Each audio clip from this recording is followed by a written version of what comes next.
el maestro Silviano es doctorante en la UNIVIM, en el programa de Tecnologías, Aprendizaje y Comunicaciones.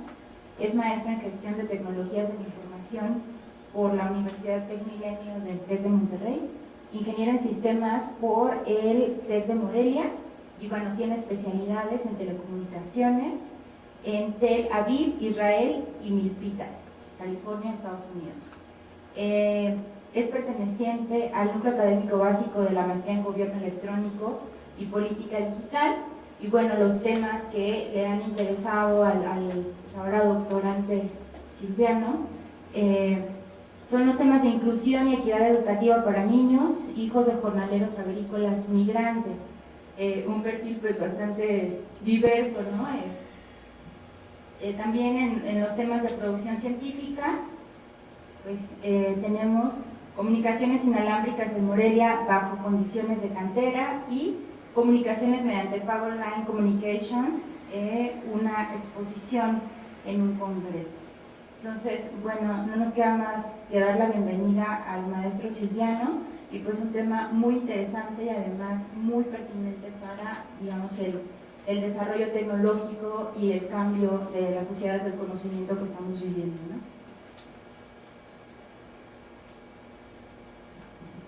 Bueno, pues agradezco mucho la presencia de todos ustedes, agradezco el favor de la presentación de Braulio, muchas gracias de la invitación, Nubia, muchas gracias, Morelia, que está también aquí con nosotros en la mesa. Vamos a platicar de Internet de las Cosas. Me gustaría, antes de empezar, que me dijeran, o que levantaran la mano, los que tienen perfil técnico. ¿Quiénes tienen perfil técnico? Ok, 2. ¿Los demás tienen perfil administrativo sobre todo? Sí, ¿verdad? Porque vamos a tratar de encuadrar este tema que es muy diverso, muy interesante, muy actual y que finalmente nos va a impactar en la sociedad o nos está impactando de manera directa. Vamos a comenzar. Por favor, la siguiente, Marco. Ok, antes de cualquier cosa, tenemos que saber cuáles son los orígenes del Internet de las Cosas. Por supuesto que todos han utilizado Internet en este momento, ¿verdad? Pero pues no sabemos desde dónde viene. Pues resulta de que desde 1963 hubo una persona que se llamaba Licklider, su apellido era Licklider, y en 1963, profesor del MIT en aquel entonces, fue invitado para formar parte de una agencia, la agencia ARPA, o la Agencia de Investigación, ARPA por sus siglas en inglés. En ese 1963 él decide dejar la parte docente y se integra a esta agencia ARPA como director de tecnologías e innovación, de procesamiento de información. Posteriormente, bueno, ¿por qué se integra? Porque él ya pensaba en algo que le llamaba la red intergaláctica, lo que hoy en día sería el Internet. Entonces, esa red intergaláctica él la comenzaba a idear. Imagínense los contemporáneos de él en aquel entonces cómo lo tacharían, ¿no? Como alguien que realmente estaba fuera de su momento, de su realidad. Eso fue en 1963. Sin embargo, para 1973 se incorpora otro gran actor, que es Vincent Cerf. Vincent Cerf se incorpora con él porque encuentra algo que se le llama un protocolo de comunicación. Ese protocolo, cuando hablamos de un protocolo de comunicación, es como cuando los jefes de Estado llegan de un país a otro y se saludan y bajan del avión y mucho gusto y ponen ahí la banda de guerra o el protocolo. Ese es el protocolo. Ese es lo mismo que tenemos en las computadoras, hay un protocolo, y ese protocolo se llama el protocolo TCP/IP, que finalmente el diagonal IP lo pusieron como protocolo de Internet. Entonces, los dispositivos en aquel entonces, las grandes computadoras que había en ese entonces, pues comenzaron a utilizar ese protocolo, el protocolo TCP. Pero quien lo inventó fue Vincent Cerf. Y entonces Vincent Cerf en 1973 lo inventa, comienza a trabajar con este señor que se llama Licklider y desarrollan lo que hoy en día conocemos como lo que es la Internet. Y en enero de 1983 queda instalado e instaurado las primeras computadoras a través de la parte académica que se conectan por el protocolo TCP/IP. Ahí es el fundamento de lo que es el Internet. Pocos lo conocemos desde este punto de vista. Hay algunos manifiestos manuscritos publicados por Lick Leader y por Vincent Cerf de estos entonces, de estos ayeres, donde ellos están trabajando. En 1980 o en los años 80, pues qué bueno que había esta mancuerna con estos dos actores de las tecnologías de ese entonces, pero ¿quién iba a comunicar desde el MIT hasta la Universidad de California? ¿Cómo iban a tender un cable desde un lugar a otro? ¿Quién lo iba a hacer? ¿Iban a meterle el gobierno dinero para tender un cable? ¿O desde la Universidad de Texas o Pensilvania hasta la Universidad de San Francisco? Pues era muy difícil. Y entonces hubo empresas interesadas para poder hacer estas conexiones. Esas empresas, por ejemplo, son estas dos que menciono, lo que son ISPNet y UUNet. Esas empresas que en aquel entonces eran un apéndice de las telefónicas de aquel entonces, pues hoy en día nos dan el servicio a México. Son los grandes carriers, son los grandes proveedores del servicio de Internet y entran por diferentes partes de México. Hay dos grandes tubos, grandototes, así como de agua, por donde llegan los servicios de Internet y que pasan a través del Golfo de México para llegar a Latinoamérica. Pero uno de ellos en particular es UUNet. Si algún día UUNet sufre un descalabro, tenemos una redundancia en México que se llama ISPNet. Todo esto no lo escuchamos, ¿verdad? Escuchamos que utilizamos el Internet, pero no escuchamos, y son los orígenes. Pero ¿qué pasa en el transcurso del tiempo? Pues que en 1994 resulta de que Estados Unidos libera en la parte comercial a lo que es el Internet. Al liberarlo en la parte comercial, pues muy intensa e interesantemente e inteligentemente lo hace. ¿Pero por qué? Porque ya existía también la Euronet y la Japanet en 1994. Si no lo hacía en ese momento Estados Unidos, la rectoría de los servicios de Internet que existen en el mundo le iba a tomar muy probablemente Japanet o Euronet. Lo liberan en 1994 y entonces se molestan los de la agencia de investigación y la cierran. ¿Por qué? Porque ellos lo hacían con fines académicos. Al tener fines comerciales y ya existir los proveedores de Internet y comenzar a trabajar la parte comercial de Internet, pues entonces esto iba a ser una empresa que así lo veía en la parte comercial del gobierno de los Estados Unidos y decide cerrar la agencia de investigación, cierra ARPANET, pero esto no es limitante porque ya nadie pudo parar lo que fue la evolución del Internet. La siguiente, por favor. Y en esta línea de tiempo que, híjole, no se alcanza a ver lo suficiente, nos encontramos con que en 1900, perdón, me voy a levantar para poder verla de frente y estarla comentando. Pues resulta de que desde 1991 tenemos las primeras páginas web. Ya había en 1991 y conjuntamente con eso, las primeras páginas web, surgen los primeros navegadores de Internet. En aquel entonces el primer navegador de Internet se llamó Netscape y no fue para los sistemas comerciales que conocemos ahora, equipos de cómputo con sistemas operativos de Windows o de Macintosh, sino era con sistemas operativos para las grandes computadoras que eran operadas por Unix, que se trabajaba entonces con un navegador que se llama Netscape en 1991, estamos hablando ya de hace 27 años. Bueno, pues adicionalmente, después de eso, del 91, pasamos a 1994 cuando se funda la empresa Yahoo. Ustedes han escuchado de Yahoo. Bueno, se funda la empresa Yahoo y comienza a hacer sus primeras operaciones, una gran empresa en ese momento, pero en 1994, cuando se libera Internet en la parte comercial, y en 1996 comienza a operarse de manera gratuita el correo electrónico de Hotmail por Microsoft, pero hasta 1996 ya llevaba ventaja lo que es la empresa Yahoo para buscador y para ese tipo de cosas. En 1997 aparecen los primeros blogs. ¿Les ha tocado trabajar en la maestría con blogs? ¿Han entrado y han hecho algún blog?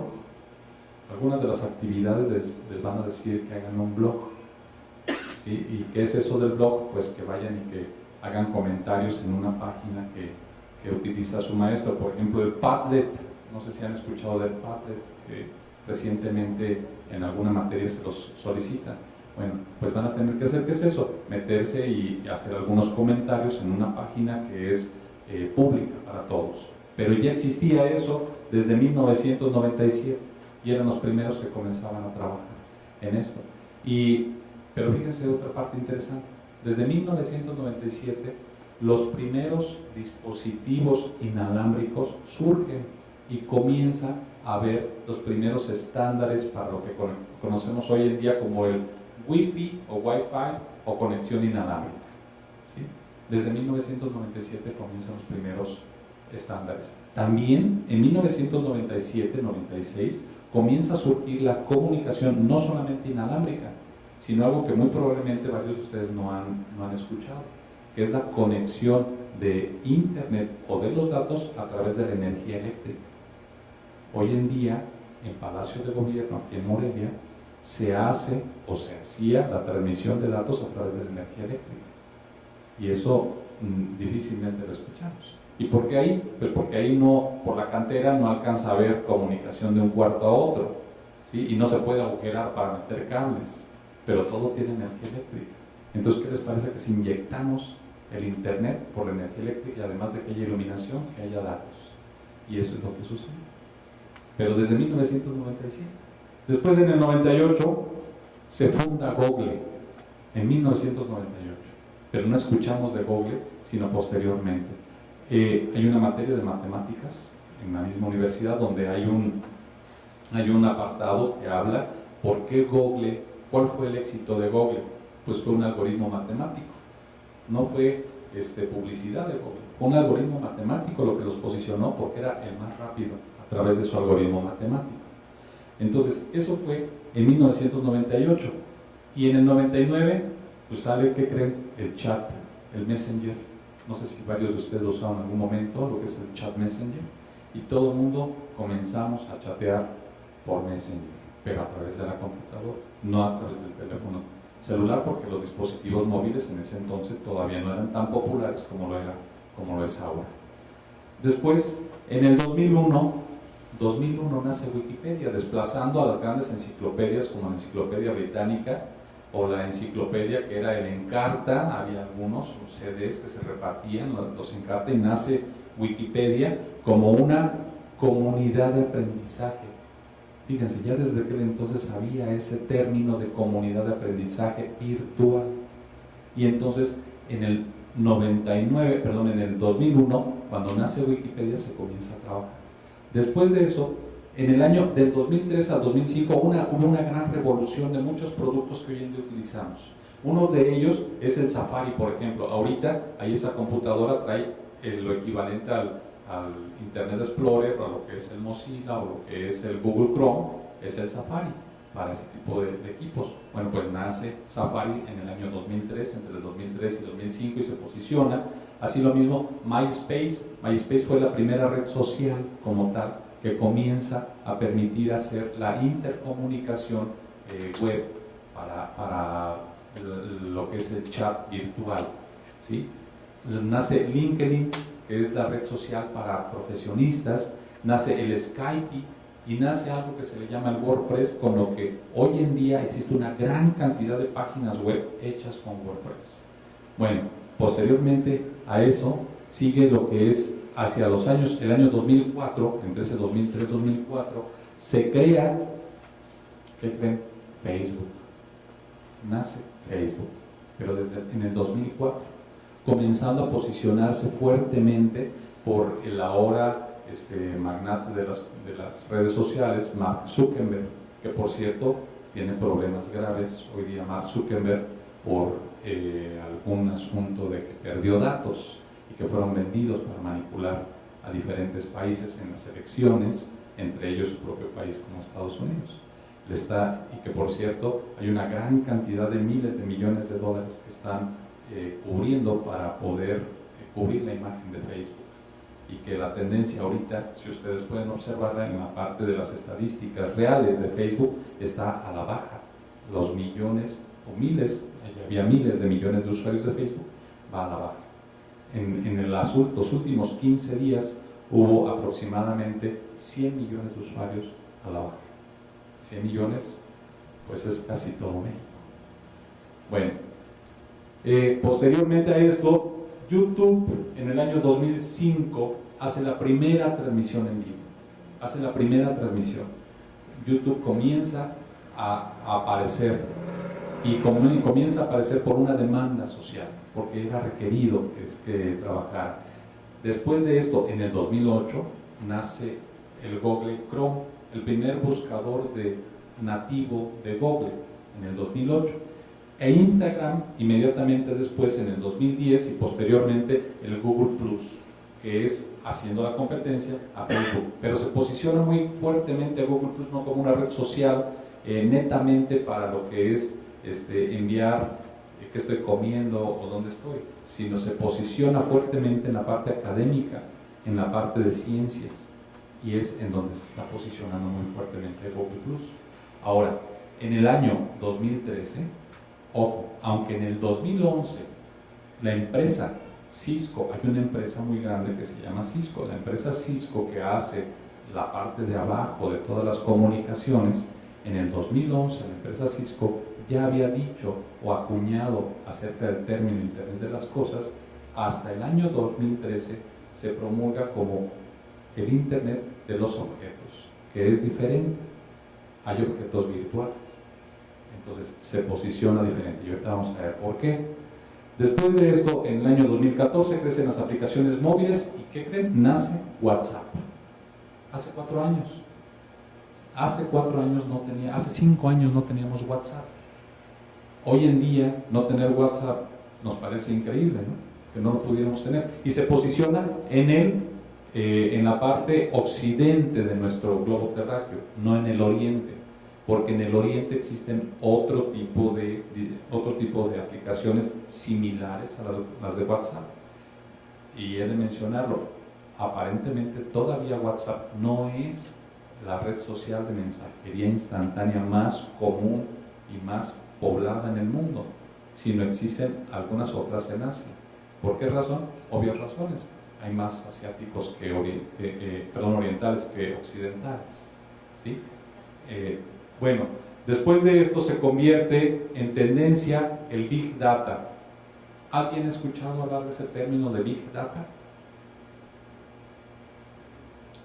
Platícanos, tú, oriéntanos un poquito, el Big Data. El gran manejo de servidores con gran cúmulos de información para ser explotados y ser utilizados para un sinfín de cosas. ¿A alguno de ustedes en su celular le ha aparecido una notificación en algún lugar donde están diciéndoles ayuda a otros usuarios a decirle que también está Cinépolis, La Huerta, Morelia? ¿Les ha aparecido algún momento? Pues en el momento que ustedes reciben eso y mandan información, están creando información. Cuando van en la calle, van paseando, su propio celular los va siguiendo y va generando información. Cuando ustedes hacen alguna transacción bancaria, generan información. Cuando reciben un WhatsApp, generan información. Cuando simplemente están tranquilos, sentados con su teléfono celular, están generando información. Eso es lo que acaba de mencionar aquí nuestro compañero. Eso es el Big Data.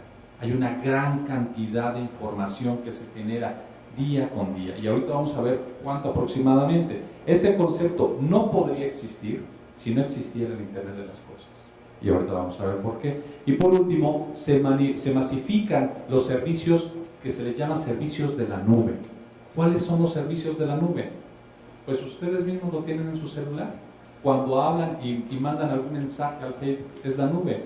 Cuando bajan correo electrónico en sus celulares en la nube. Cuando están trabajando en la universidad virtual están en la nube. Cuando ustedes están pensando en la novia o el esposo, la esposa, están en la nube también, ¿no?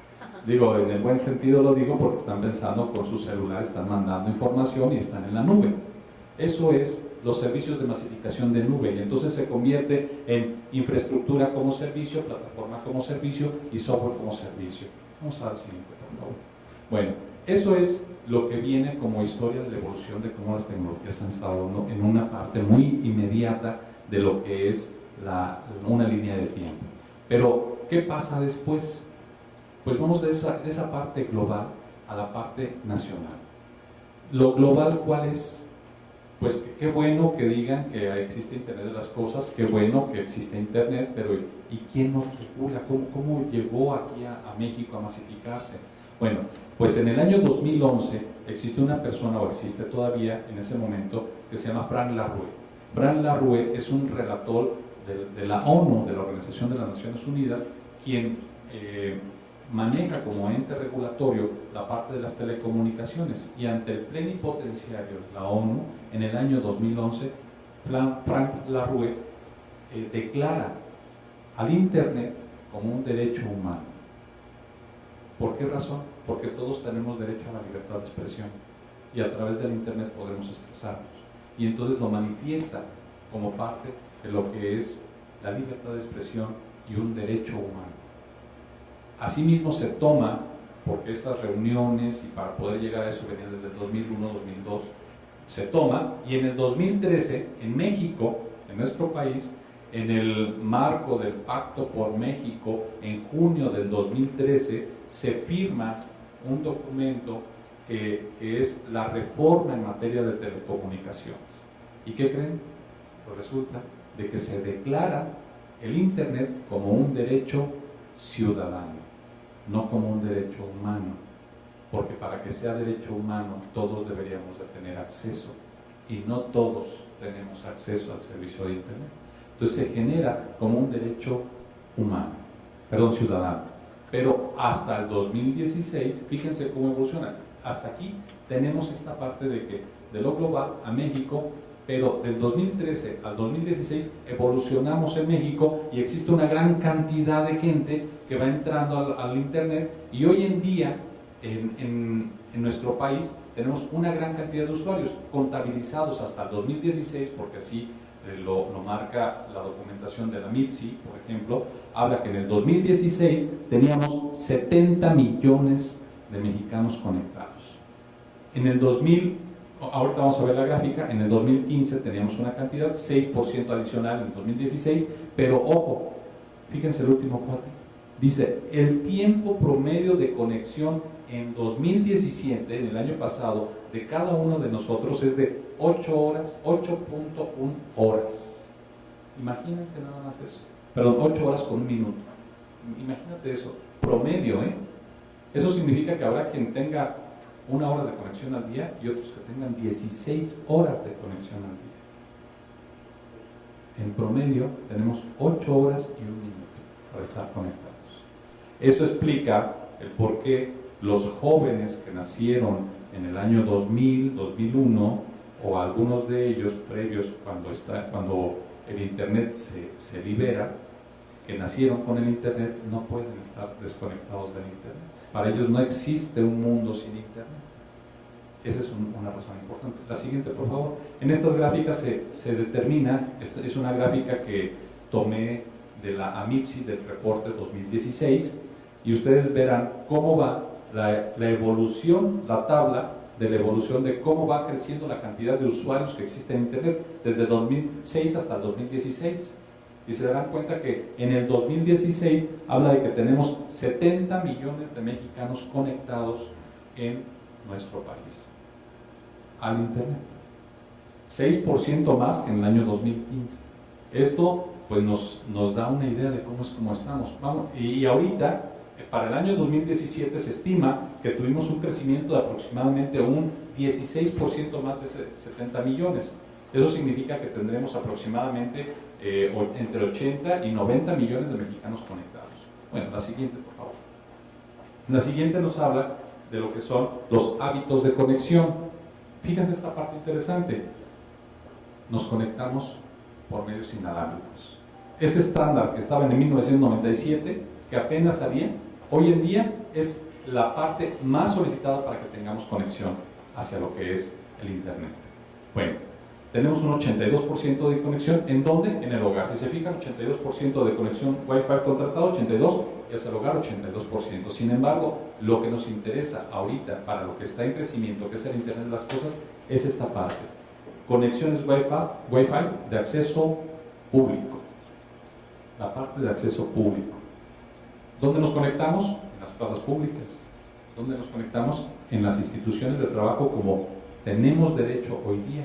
¿Por qué razón? A partir del año 2018, en diciembre, gracias a la reforma en materia de telecomunicaciones, vamos a poder llegar a cualquier institución pública y solicitarles que nos proporcionen la usuario y contraseña de Wi-Fi, y no se puede negar, porque por ley a los ciudadanos nos corresponde poder tener acceso a los accesos de Internet inalámbricos de las instituciones públicas.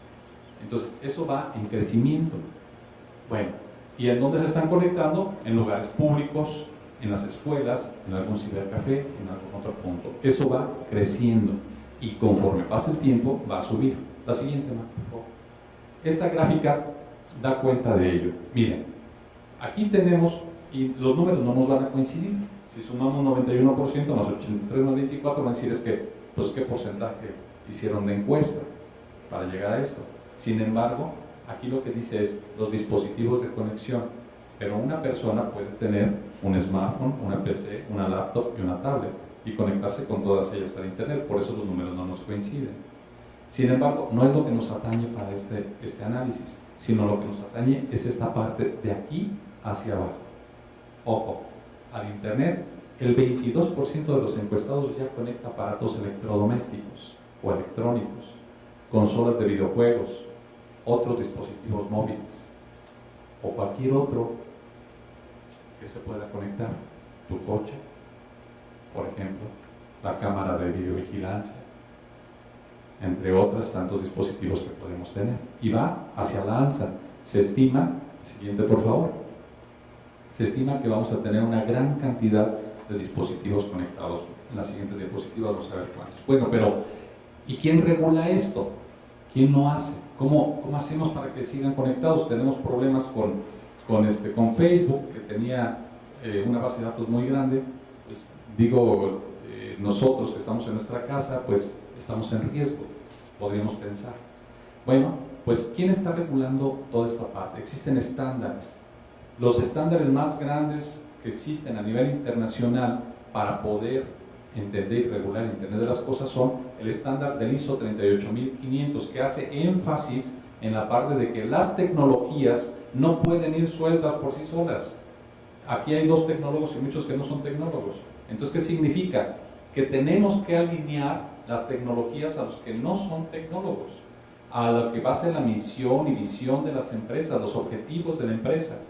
Y ese es el reto más grande que tienen los tecnólogos. Los tecnólogos por sí solos, lo que encontramos es algo muy interesante en la parte tecnológica, y luego nos emocionamos y queremos ir por nuestro lado, mientras que el negocio va por otro lado. Eso no es posible. Por eso el estándar ISO 38500 habla o destaca la alineación de las tecnologías con la misión de la empresa o gobierno. Y el estándar ISO 27001 o 27002 en su revisión 2015, esto significa revisión 2015, y que proviene del estándar británico 7799, es parte de los estándares de seguridad que debemos de llevar. Ahora, llevando estos, no han tenido problema algunas personas, entre ellos Facebook, pero hasta ahorita la firma electrónica como medio de autenticación en Internet todavía no hemos tenido noticias alguna, o al menos no un boom como lo de Facebook, de que exista alguien que lo haya hackeado o alguien que se haya robado las bases de datos del SAT y que los desencripten con la firma electrónica. Hasta ahorita lo más seguro que tenemos en la parte de los medios electrónicos es la firma electrónica, que nos permite tener esa estandarización. ¿Qué significa? Se requiere seguridad y normatividad en el uso de Internet. La siguiente, por favor. Ahora, hasta aquí son todos los antecedentes de Internet. Pero ahora, Internet de las cosas. ¿Qué es el Internet de las cosas? Bueno, pues en 1999 una persona que se llama Kevin Ashton definió o se inventó el término de Internet de las cosas, y cuando lo definió revolucionó el pensamiento del mundo. ¿Por qué razón? Porque todo el mundo pensábamos que solamente las computadoras podrían entrar a Internet, pero resulta que no, que también la lavadora o que también el refrigerador. ¿Y eso cómo va a ser? No sé, pero también una persona que estaba adelantado 20 años a su época. En el 99 lo definía y así lo vislumbraba. Hoy en día, en el año 2018, 19 años después, estamos hablando del tema, pero ya como un hecho del Internet de las cosas. Y por otro lado, Dave Evans, en abril del 2011, hablábamos de él, que es de la empresa Cisco, define Internet de los objetos. Pero él se va más allá de decir Internet de las cosas. ¿Por qué hablo o por qué digo de Internet de los objetos? Ustedes han observado que dentro de la computadora, en alguno de los juegos que pueden tener, resulta de que hay un monito que agarra algún objeto. Pues ese también es un objeto. Y ese es un Internet recurrente. O sea, Internet dentro del Internet. Entonces, define al Internet de las cosas, perdón, revoluciona el concepto de Internet de las cosas, que ahorita apenas estamos comenzando a trabajar, como Internet de los objetos. No dudo que en 20 años Dave Evans haga referencia a que el Internet de los objetos era la capsulita que tiene adentro la computadora porque algo sucede, ¿no? Bueno, pero también Peter Harwell, que es un investigador de la empresa Hewlett Packard HP, define o dice en el año 2013 que con el Internet de las cosas y conectando todo lo que estamos conectando, vamos a escuchar el latido de la Tierra. Y tiene razón, porque la Tierra también genera información, que es lo que definíamos como grande información, como el Big Data. Y tan es así que tenemos los sismos, que tenemos los volcanes y que generan información. Bueno, la que sigue, por favor. Bueno, vamos a definir lo que es Internet de las cosas. En este contexto, en este gran contexto de conectividad de Internet, de objetos, de cosas, y vamos a decir entonces que el conjunto de objetos, todo el conjunto de objetos con características y atributos propios que se identifican en un contexto local como objetos únicos comunicados a una red de cómputo estandarizada y que pueda generar información acorde a la temporalidad definida para su propósito, ese es el Internet de las cosas. Pero, en este contexto o en esta definición no podemos incorporar todavía el término de seguridad. Todavía tenemos que tener cuidado. Entonces imagínate lo que pasó con el coche no tripulado que tenía Google hace aproximadamente un mes. Fue hackeado el coche y solamente para denotar la inseguridad hicieron que chocara. Entonces eso denota la inseguridad que se tiene en Internet de las cosas. Ahora imagínate conectar al televisor o al horno de microondas en tu casa en este contexto donde todavía estamos buscando esa parte de seguridad, que podamos tener Internet de las cosas. Todavía es un poco complicado en este momento, estamos en ese proceso de madurez. Sin embargo, hay empresas muy grandes que ya lo han madurado y ahorita vamos a ver quiénes. La siguiente, por favor. Bueno, en ese contexto estamos hablando de que Cisco define lo que es el Internet de las cosas en este video que es de 1 minuto y que les invito a que lo veamos, por favor.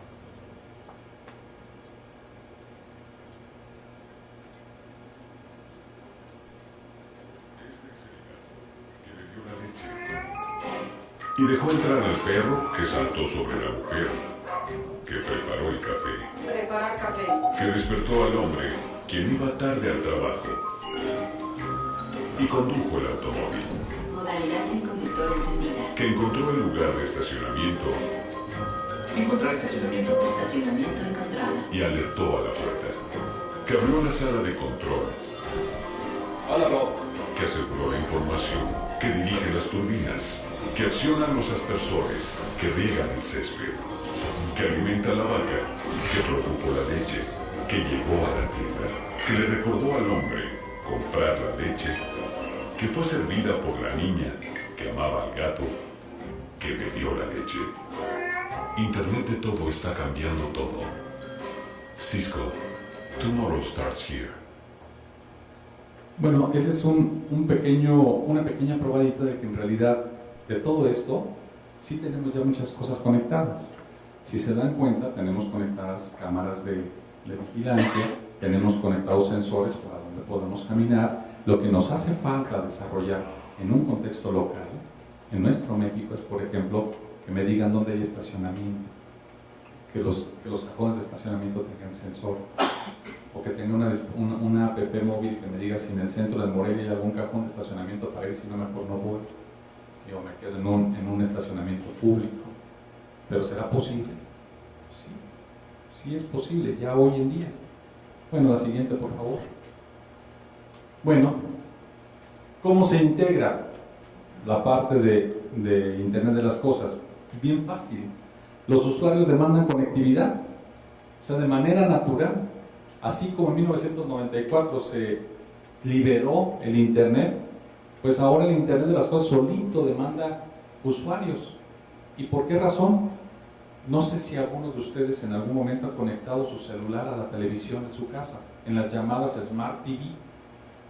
Bueno, pues eso, hoy en día tú estás en tu celular y puedes transferirle lo que estás viendo en tu celular al Smart TV a través del Internet. ¿Cómo lo hace? Hubo un amigo que es tecnólogo mío que me dijo, pues no sé ni cómo lo hace, pero funciona. Bueno, pues es una demanda porque finalmente como usuarios no tecnólogos lo hacemos, nos conectamos a algún lugar y entonces televisores manipulados por telefonía celular, cristal que permite la interacción. Hoy en día lo que es el Corning, que ahorita vamos a ver un video también, que permite la interacción entre lo que es el cristal y transferir las imágenes a través de la parte gestual, ya existe y es real. Pero aún más, en febrero de este año, de 2018, en el Foro Internacional de Telefonía Móvil, pues resulta de que se liberó el grafeno, y el grafeno es un material flexible, que ya no es como el cristal, y al ser flexible, nuestros teléfonos celulares ahora ya son flexibles, y entonces ya te lo puedes poner como una pulsera, y entonces ahora ya las televisiones las podemos tener aquí como grafeno, y entonces ya no necesitas tener las televisiones que antes decíamos que era de plasma y que evolucionaron a LCD y después a LED. Ya eso ya comienza a evolucionar, y eso se acaba de terminar en 2018 o en febrero de 2018. Entonces solito se va integrando el Internet, las cosas al Internet, sensores de luz que pueden incorporarse como domótica. Hay un equipo, así como han escuchado que a los teléfonos hay algunos teléfonos de marca que dicen Siri, ¿dónde estoy? Siri, contesta.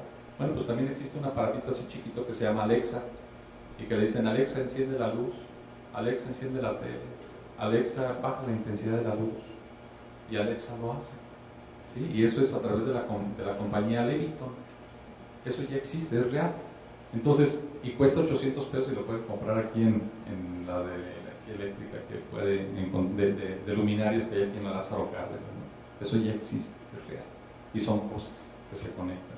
Bueno, los dispositivos móviles que tienen acceso a otros objetos en 3 dimensiones, cuando ustedes van en el coche y dicen, a ver, mira, aquí está en 3 dimensiones, o van trabajando con una aplicación que se llama el Waze, y el Waze te va diciendo que la otra persona que va en el otro coche que también trae Waze es Uber, el coche, y te va diciendo dentro de 500 metros otro que tiene Waze te dice, cuidado porque aquí hay una manifestación, nos bloquearon los de la normal urbana o no sé quién sea, ¿no?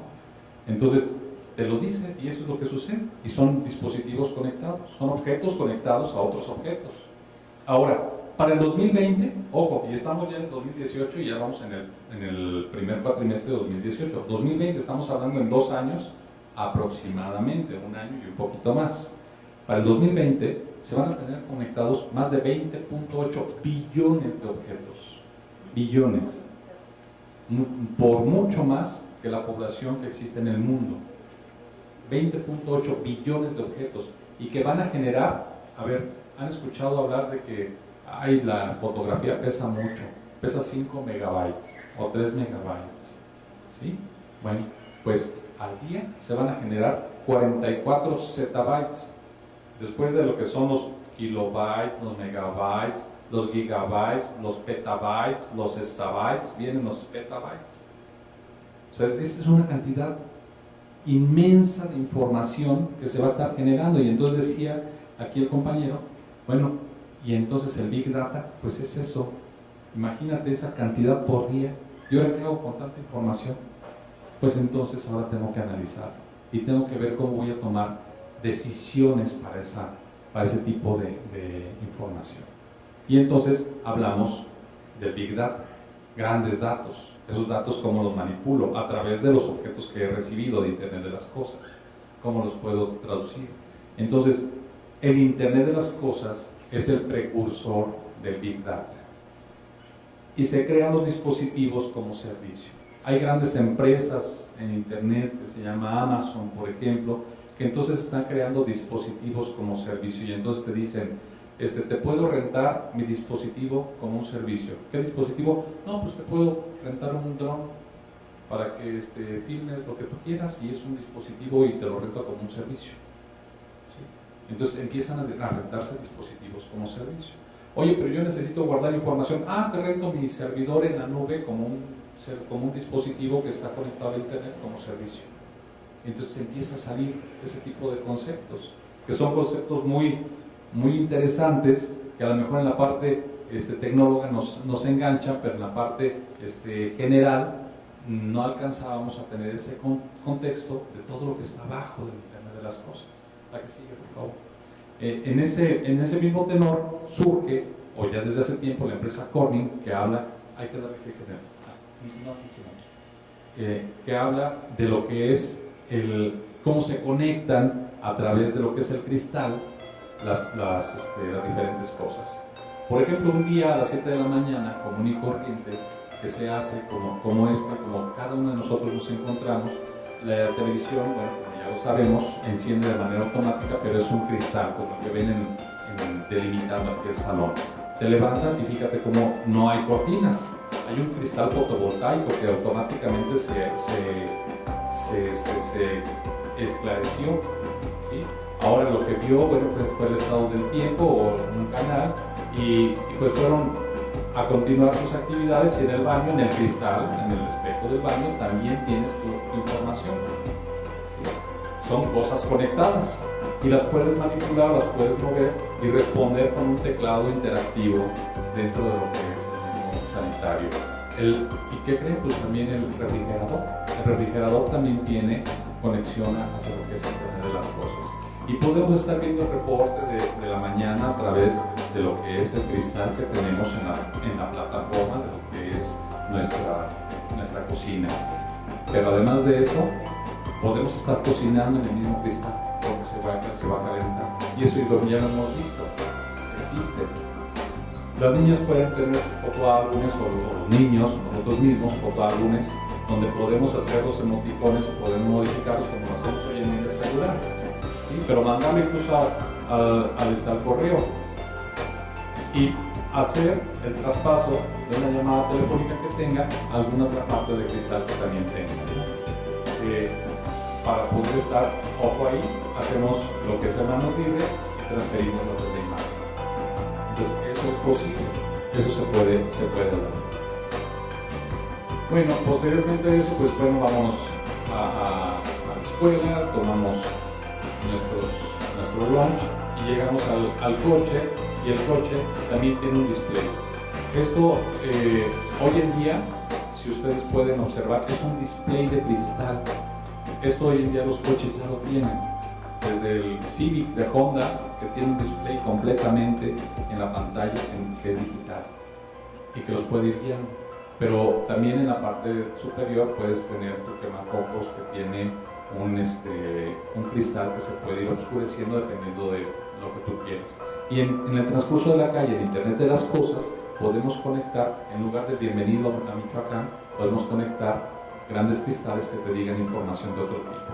Asimismo, en los parabuses que ya hoy día tienen cristal, también pueden estar conectados con mapas interactivos y puedes llevarte la información del mapa interactivo para todos aquellos que lo puedan necesitar y compartirlo y empezar a enviar información por los dispositivos móviles que podemos tener.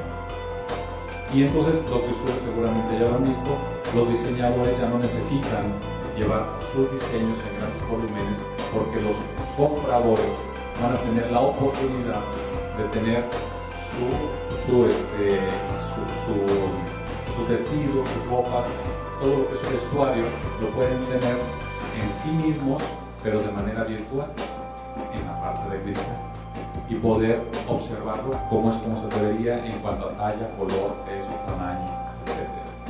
De cualquier manera, y transferirlo a través de un mundo de cristal conectado en Internet de las Cosas. Eso es posible. Toda esta parte es posible. Si ustedes observan aquí, lo pasan directamente a lo que es un centro comercial y entonces los diseños que estaban generando ya se encuentran en una tienda y se pueden generar en gran escala para poder transmitirlos. ¿Habrá desperdicio de tela? No, porque ahora se hacen a la medida y los que necesitas. Tú no tienes grandes bodegas, ¿no? Entonces eso te permite ser más ecológico, no desperdiciar.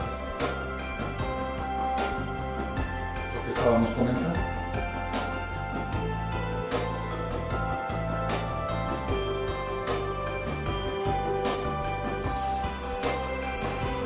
Observe cómo tenemos en el Corning que hablábamos, en la parte de grafeno, ahora tenemos la parte flexible de lo que es el cristal para poder hacer la transferencia de los datos, la modificación de lo que son los diseños, que es algo importante. Lo que va a ser el cristal flexible, o lo que es ya el cristal flexible que ya se anunció este año. Este video tiene aproximadamente 4 años y este año se anunció ya el cristal flexible a través de grafeno. Lo que tenemos de sala en casa de 3 dimensiones y al final del día, pues bueno, podemos leer ahora en nuestro cristal también lo que antes se le llamaba el Kindle, ahora en un cristal flexible para que tengamos la sensación de que tenemos el periódico. También lo podemos hacer. Y nuevamente se oscurece lo que es el cristal. Eso es lo que es la tendencia que tenemos y es real. Si alguien nos hubiera dicho hace 20 años, como comenzamos al inicio en esa línea de tiempo, que íbamos a tener un teléfono celular por el cual íbamos a estar haciendo una videollamada donde a través de un mensajería instantánea, que es un WhatsApp y además de manera gratuita, pues hubieran dicho, ay, no es cierto, ¿no? Pero sí, hoy en día lo tenemos, ¿no? Y ese es como un ejemplo. La que sigue, por favor. Ok, sin embargo existe un modelo de referencia, así como existe así una listita, un modelo de referencia para cada cosa, como existe una receta de cocina, así también existe un modelo de referencia para el Internet de las Cosas. Y el primer paso es dispositivos físicos y controladores. ¿Cómo vamos a entrar del mundo físico al mundo virtual? El segundo es la conectividad. ¿Por dónde me voy a meter esa parte de dispositivos? Esos dispositivos, ¿cómo los voy a incorporar a la parte de conectividad hacia el Internet? La parte 3 es el cómputo de frontera. Eso significa, como en nuestra casa tenemos alrededor un perímetro y tenemos una frontera, así de igual forma tenemos el cómputo. ¿Cómo vamos a tener ese cómputo de frontera para no tener problemas en la parte de seguridad? Después la acumulación de datos. ¿A dónde se van a ir todos los datos que yo estoy acumulando? Ahorita ni siquiera sabemos a dónde se van todos nuestros datos. Pero Facebook, si alguien pudo leer el contrato de Facebook, te dice que cuando entres te puede revisar incluso tu teléfono celular para saber qué marca, qué sistema operativo tiene, cuánto dispositivo tiene de almacenamiento y que puede acceder a todas tus fotografías y a tus historiales y a tus contactos y a todo, ¿sí? Y además, ¿dónde andas? ¿Sí? Y además, ¿qué marca de teléfono tienes? Entonces hay que saber a dónde se van nuestros datos. La parte después de la abstracción de los datos. Ya tengo todos esos datos y ¿para qué los quiero? ¿Todos son útiles? Seguramente todos serán útiles, pero en diferentes contextos, en diferentes momentos. Las aplicaciones, esas aplicaciones que tengo, todas mis aplicaciones, ¿son válidas? ¿O son aplicaciones descargadas de la aplicación que quería? ¿Les ha pasado eso algún día? Descargan una aplicación y les dan otra aplicación. Una aplicación rémora, por ejemplo, bajan del estado del tiempo y les bajan 2 o 3 del estado del tiempo que ustedes no querían.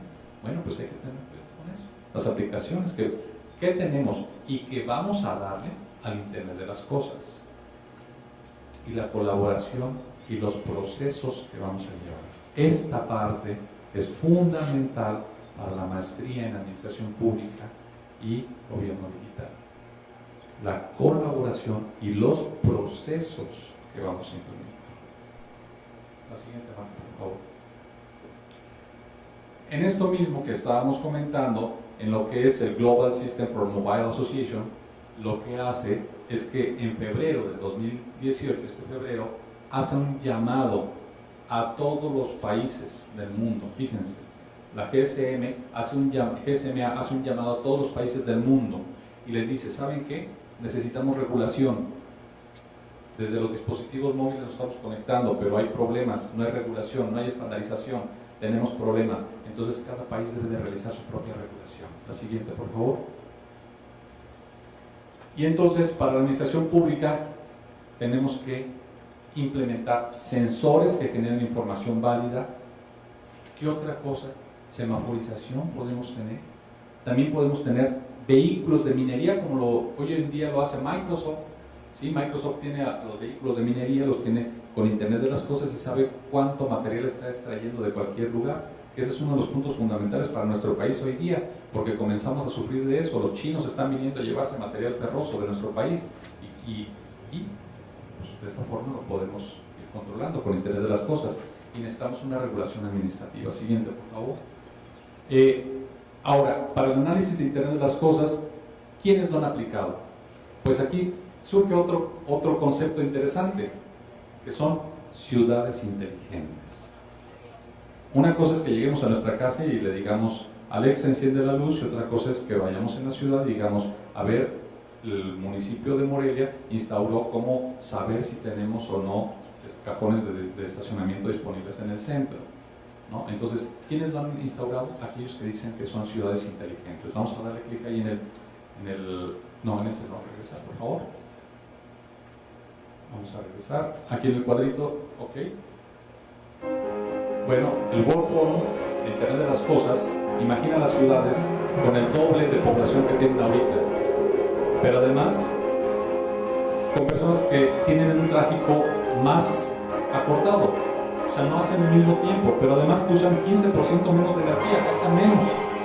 Pero además esto no es una fantasía, esto está pasando, puede pasar con Internet de las Cosas, con sensores que te busquen dónde está el tráfico, con sensores que te digan segundo a segundo cómo estamos en nuestra ciudad en ese momento, para no hacer más grande el tráfico, con sensores conectados a la ciudad, utilizando la misma ciudad como información que está viva para podernos donar, comunicando automáticamente sistemas de colisiones para que no tengamos algunas colisiones. Eso está pasando en las ciudades que están compartiendo el Internet de las Cosas. En este año se lleva a cabo el Foro Mundial de Internet de las Cosas. Y ahí es donde vamos a continuar con la parte de las ciudades inteligentes en esa migración. La que sigue, por favor. Bueno, las características de Internet de las Cosas para usuarios, para implementarlo, bueno, esto debe de ser así. Vamos a tener esas características. Debe de ser el Internet de las Cosas vertical. Eso significa ¿para qué implementarlo? Debe de ser flexible. ¿Con qué se incorporará? O sea, ¿con qué? Tenemos grandes problemas de compatibilidad hoy día. Debe de ser amigable. Todos nosotros debemos de ver esos videos, pero bien fácil conectarnos, así como se ve en el video. Y por último, debe de ser de bajo costo para quién lo implementa y para quién lo usa. Siguiente, por favor. Bueno, ¿recuerdan de IBM? Pensábamos que estaba ya muerto IBM. La International Business Machine a inicios del 1900 fundada, y que fue fundada ganando un concurso en Estados Unidos para el censo poblacional de 1890. Bueno, pues resulta de que IBM no está muerta como empresa. Y chequen esto. IBM le apostó desde hace mucho tiempo a algo que se llama Watson, que es de Internet de las Cosas. Ojo.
Vean, está colaborando IBM innovando juntos con BMW para Internet de las Cosas, con vehículos autónomos, con AMD, por ejemplo, con Bosch.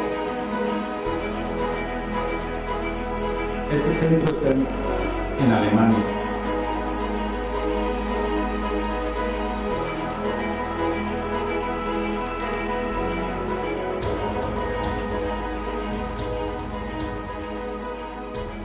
Bueno, pues es una empresa que no está muerta, que ha invertido mucho dinero y que invirtió más que todos pensando en Internet de las Cosas, que es lo que estamos viendo ahorita. Así que creo que ya estamos concluyendo. Bueno, ¿cuáles son los retos actuales para hacer la implementación de Internet de las Cosas? Hay que hacer alianzas estratégicas, no podemos solos. Otro de los retos muy grandes, hay que generar una política pública, ojo, políticas públicas de tecnologías de información y comunicaciones como la que existe hoy en día a nivel nacional, que se llama Política 3.0 de la Estrategia Digital Nacional.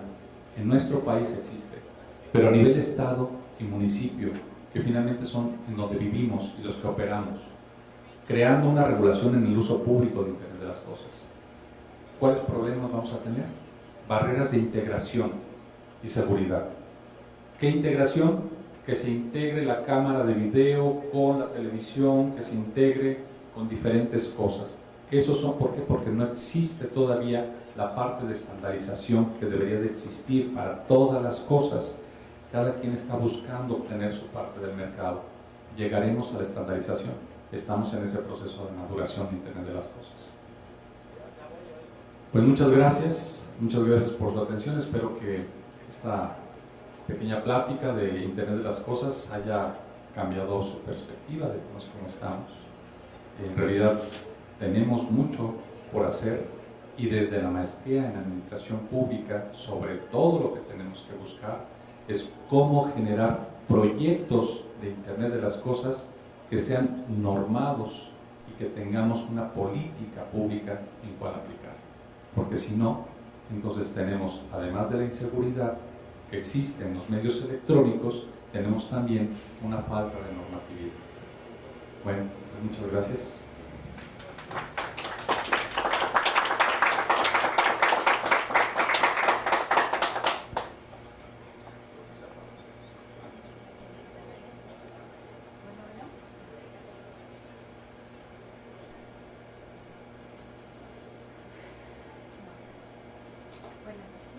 Somos poquitos. Pues la verdad que un gusto, un apasionado, un conocedor de las tecnologías y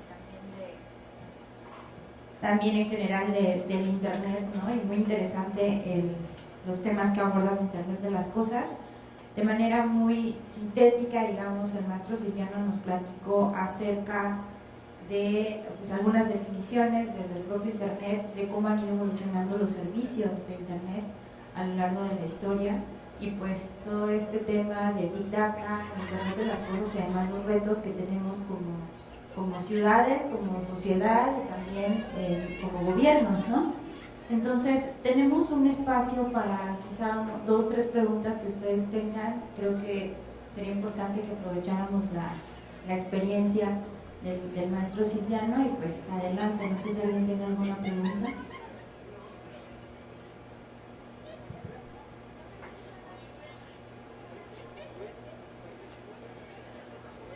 No. Tengo una. Si estamos hablando de la maestría, como tal, esa maestría que otorga la universidad, la otorga con relación a la tecnología, cómo se va desarrollando o no. La maestría es excelente. ¿Por qué razón? Porque aborda una temática no abordada en ningún plan de estudios que yo al menos haya podido observar a nivel local, estatal, nacional. ¿Por qué razón? Hay un encuentro de 2 mundos. Los funcionarios públicos que tienen años en la función pública no son funcionarios tecnólogos. Y los funcionarios públicos que recientemente se incorporan a la función pública tienen el conocimiento tecnológico. En ese momento o en ese contexto llegan funcionarios públicos nuevos queriendo implementar cosas que no son posibles implementarse a través de la tecnología porque la regulación que tenemos no se lo permite. Pero sí puede evolucionar lo que es la administración pública. Y la administración pública como tal, como se venía haciendo desde hace muchos años, no puede mantenerse en ese mismo contexto porque ahora tenemos nuevos ciudadanos. Entonces, el encuentro de 2 mundos, por eso hablamos de este tema que es, y quise saber quién era tecnólogo, porque finalmente hablamos de muchos términos técnicos, hacemos ese encuentro de 2 mundos, de la parte técnica, pero cómo llevar las tecnologías a la parte de la administración pública, para que los ciudadanos se beneficien, para que no tengamos, parte de esto es, por ejemplo, cómo se optimizó el implementar actas de nacimiento a través de Internet.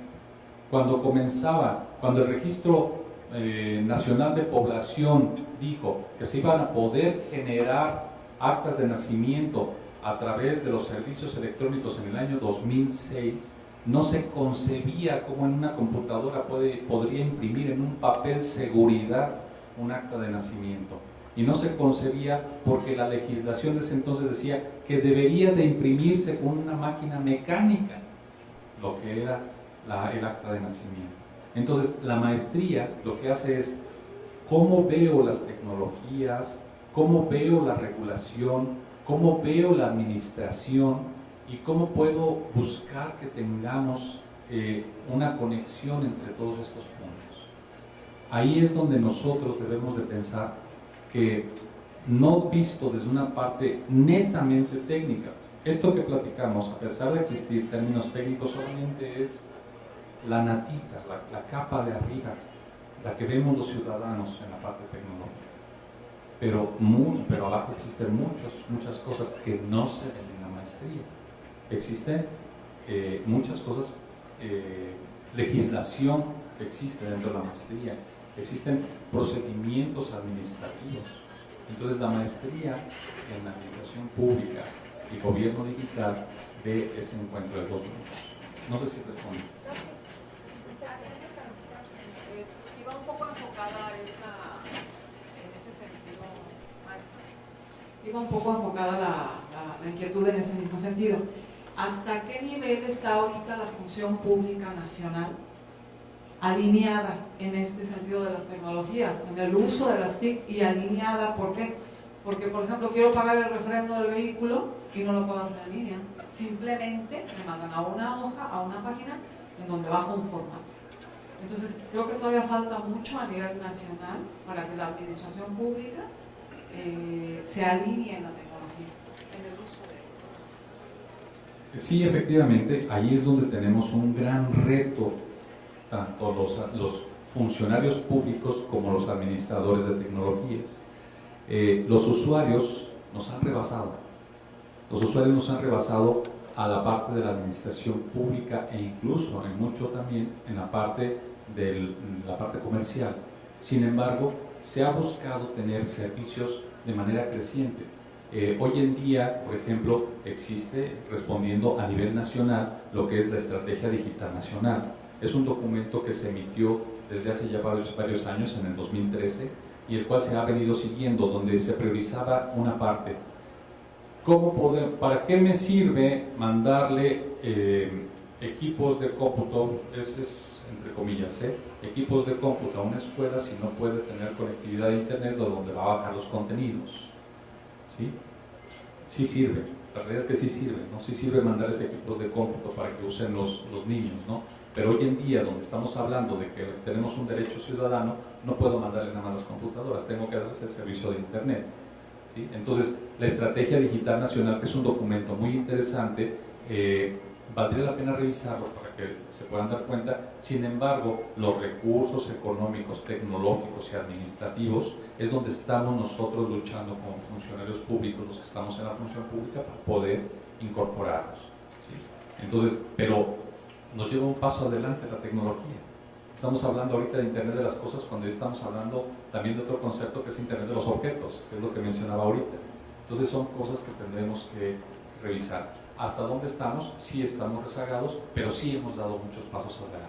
Lo que tenemos en la función pública hoy día, por ejemplo, el trámite del registro público vehicular que existía en algún momento, o el trámite del refrendo vehicular, o el pago de impuesto predial, que efectivamente sí se podría o sí se puede desarrollar en algún momento en línea, también están viendo esta tecnología de frontera, hasta dónde llego, porque pues tengo muchos interesados en hackearme, en entrar para cambiar datos, o simplemente por el hecho de decir que puedo entrar.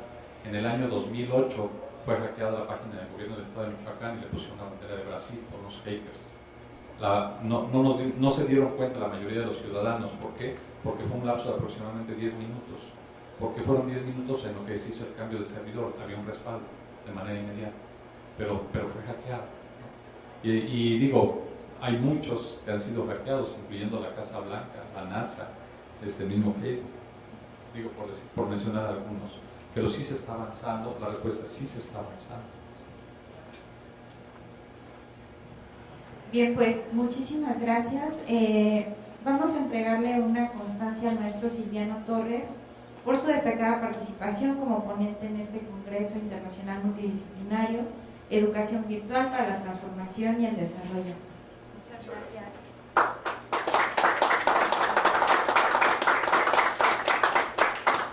Bueno, y ahorita nos vamos a dar 5 minutitos de receso. Los invitamos a que no falten al conversatorio Las TICs en la función pública. Es justamente profundizar en este tema de pues en qué punto estamos, sobre todo aquí en Michoacán. Tenemos también la presencia del maestro Silviano y otros 2 expertos en el tema. Entonces creo que va a ser muy interesante conocer cómo estamos como Estado y hacia dónde vamos, ¿no? Ahorita nos vemos por aquí.